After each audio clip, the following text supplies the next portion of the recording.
Hello everyone, study with us में आपका एक बार फिर से स्वागत है। और आज हम डिस्कस करने वाले हैं नई शिक्षा नीति 2020 से रिलेटेड इम्पॉर्टेंट एमसीक्यूज़ के बारे में। ठीक है, तो कई लोगों की डिमांड थी इस टॉपिक पर जो है वीडियो बनाने की।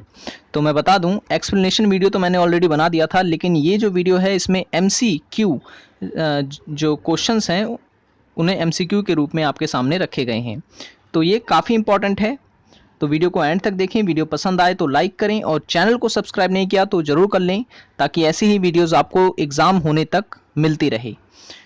तो चलिए वीडियो को शुरू करते हैं। और अगर आप हमारी पहले की वीडियोस देखना चाहते हैं तो आप देख सकते हैं, लिंक मैंने डिस्क्रिप्शन में दे दिया है।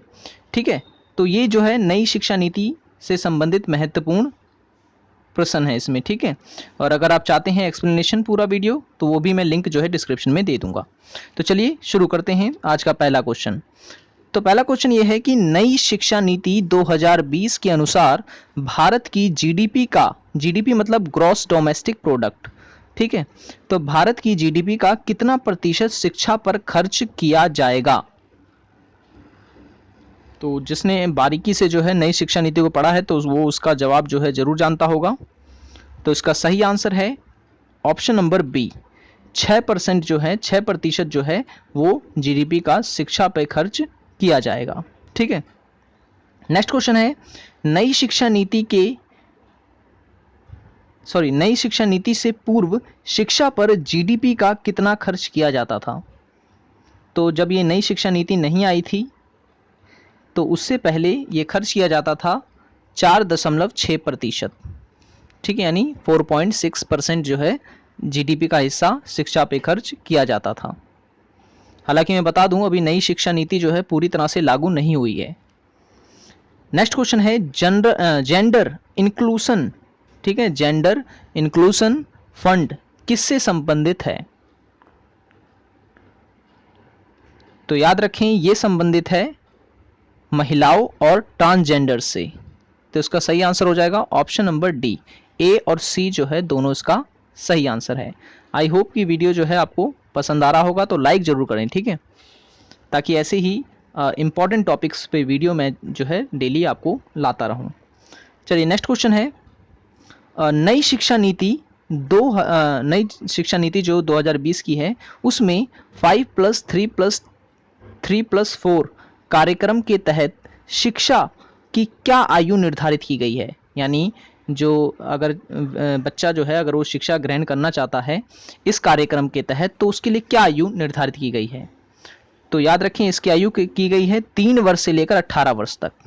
ठीक है, ऑप्शन नंबर बी जो है इसका करेक्ट आंसर हो जाएगा। यानी कि अगर बच्चा 3 साल का है तब से अगर वो जो है इस कार्यक्रम का हिस्सा बन सकता है, तो ये कार्यक्रम उसके 18 वर्ष की उम्र तक जो है जारी रहेगा। नेक्स्ट क्वेश्चन है, नई शिक्षा नीति के तहत उच्च शिक्षा किस कक्षा के छात्रों को प्रदान की जाएगी। पहले क्या होता था, 11th और 12th क्लास को जो है उच्च शिक्षा कहा जाता था। ठीक है, स्कूली शिक्षा के तहत अगर मैं बताऊं तो, लेकिन अब जो है वो जो है अब ये बदल दिया गया है नई शिक्षा नीति के तहत। अब जो छात्र होंगे वो 9वीं से 12वीं तक के जो छात्र होंगे उन्हें जो है उच्च शिक्षा के विद्यार्थी कहा जाएगा। ठीक है, तो ये चीज़ भी आपको याद रखनी है। नेक्स्ट क्वेश्चन है, नई शिक्षा नीति के तहत बीएड डिग्री कोर्स को कितने वर्ष के लिए किया गया है। तो देखिए, पहले जो बीएड होता था वो ग्रेजुएशन के बाद हुआ करता था और 2 साल लगते थे। ठीक है, 2 साल का ये कोर्स हुआ करता था, डिग्री कोर्स। अब क्या है कि अब इसे इंटीग्रेटेड कर दिया गया है, तो अब ये जो बीएड होगा वो 4 साल का होगा। ऑप्शन नंबर डी जो है इसका सही आंसर है। ठीक है, ग्रेजुएशन जो है अब इससे अलग कर दी गई, यानी कि अब आपको 12th के बाद ही जो है बीएड में एडमिशन लेना होगा। इंटीग्रेटेड कोर्स होगा, 4 साल का होगा। लेकिन अगर किसी ने एमए कर रखी है और वो बीएड करना चाहता है तो उसे जो है बीएड उसका 1 साल में ही हो जाएगा। ठीक है, उसे 1 साल में जो है बीएड की डिग्री मिल जाएगी। नेक्स्ट है, नई शिक्षा नीति के तहत स्कूल में छात्रों को मातृभाषा में शिक्षा किस कक्षा तक प्रदान की जाएगी। किस कक्षा तक प्रदान की जाएगी? तो इसका सही आंसर है ऑप्शन नंबर सी, यानी कि 5वीं कक्षा तक। ठीक है, 5वीं कक्षा तक जो छात्र होंगे उन्हें जो है शिक्षा मातृभाषा में प्रदान की जाएगी। ठीक है, तो अगर आप हमारी पहले की वीडियोस देखना चाहते हैं, मैंने ऑलरेडी जो है नई शिक्षा नीति पर वीडियो बना रखा है, आप उसे ज़रूर देख लें। क्योंकि कई ऐसे क्वेश्चन होंगे जो इसमें कवर नहीं हुए होंगे, तो आप उस वीडियो को देख के जो है अच्छे से उस टॉपिक को कवर कर सकते हैं। ज़्यादा चांसेस हैं यहाँ से क्वेश्चन पूछे जाने के। ठीक है, ओके। नेक्स्ट क्वेश्चन है, उच्च शिक्षा ग्रोस इनरोलमेंट रेशियो को, ठीक है ना, उच्च शिक्षा में जो ग्रॉस इनरोलमेंट रेशियो होता है उसको 100% तक का लक्ष्य रखा गया है। ठीक है, ये कब तक पूरा किया जाएगा?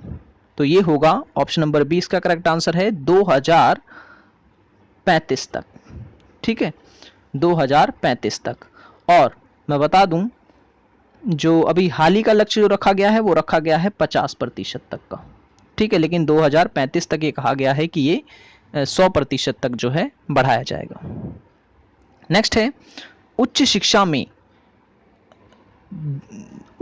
में 2018 का ग्रोस इनरोलमेंट रेशियो कितना प्रतिशत था? यानी कि अभी की अगर हम बात करें तो ये कितना है? तो इसका सही आंसर होगा option number A. Option number A जो है इसका करेक्ट आंसर है 26.3%।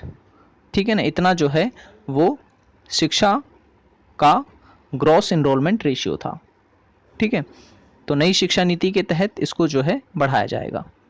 नेक्स्ट क्वेश्चन है, शिक्षा नीति के तहत किस डिग्री को हटाने की बात की गई है? ठीक है, किस डिग्री को हटाने की बात की गई है? तो नई शिक्षा नीति को अगर आप बारीकी से पढ़ेंगे तो आपको पता चलेगा उसमें जो है एमफिल का उल्लेख कहीं नहीं किया गया है। ठीक है, तो ये एमफिल जो है नई शिक्षा नीति के तहत इस डिग्री को हटा दिया जाएगा। एमफिल का जो पूरा फुल फॉर्म होता है वो होता है मास्टर ऑफ फिलॉसफी। ठीक है, तो इसे अब हटाने की चर्चा की जा रही है। नेक्स्ट क्वेश्चन है, national curriculum framework for education की स्थापना कब की गई? National curriculum framework for education की स्थापना कब की जाएगी? ठीक है, नई शिक्षा नीति के तहत की जाएगी। तो ये स्थापित किया जाएगा सन 2021 में। ऑप्शन नंबर ए जो है इसका करेक्ट आंसर है। और जहाँ तक न्यूज़पेपर में आ रहा है वो यही आ रहा है कि 2021 तक जो है ये नई शिक्षा नीति जो है पूरी तरह से लागू कर दी जाएगी और जितने भी नए नए प्रावधान हैं वो 2021 से फॉलो किए जाएंगे। नेक्स्ट क्वेश्चन है, नई शिक्षा नीति में उल्लेखनीय मीरू MERU शब्द का विस्तृत रूप क्या है?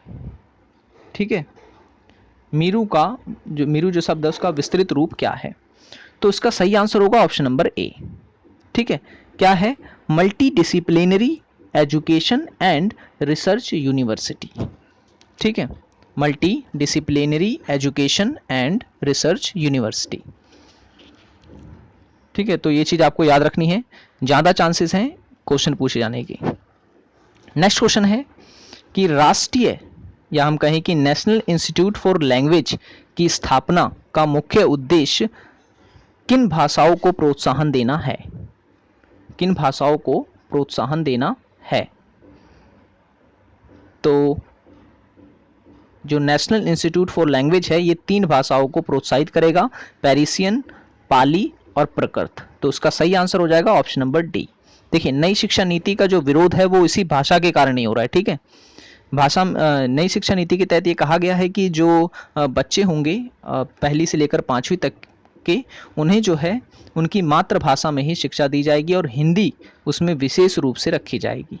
ठीक है, तो इसका विरोध किया गया है दक्षिण भारत के राज्यों के द्वारा। ठीक है, और भी कई ऐसे राज्य हैं जो इसका विरोध कर रहे हैं अभी भाषा को लेकर के। हो सकता है कि ये प्रावधान जो है जल्द हटा भी दिया जाए। सो ये तो था हमारा वीडियो जिसमें हमने चर्चा की नई शिक्षा नीति से संबंधित महत्वपूर्ण प्रश्नों की। तो आई होप कि वीडियो आपको पसंद आया होगा। वीडियो पसंद आया हो तो लाइक करें, चैनल को सब्सक्राइब नहीं किया तो ज़रूर कर लें और पहले की वीडियोस नहीं देखी है तो उसे ज़रूर देखें, लिंक मैं डिस्क्रिप्शन में दे दूंगा। सो मिलते हैं अब नेक्स्ट वीडियो में। Thanks for watching this video.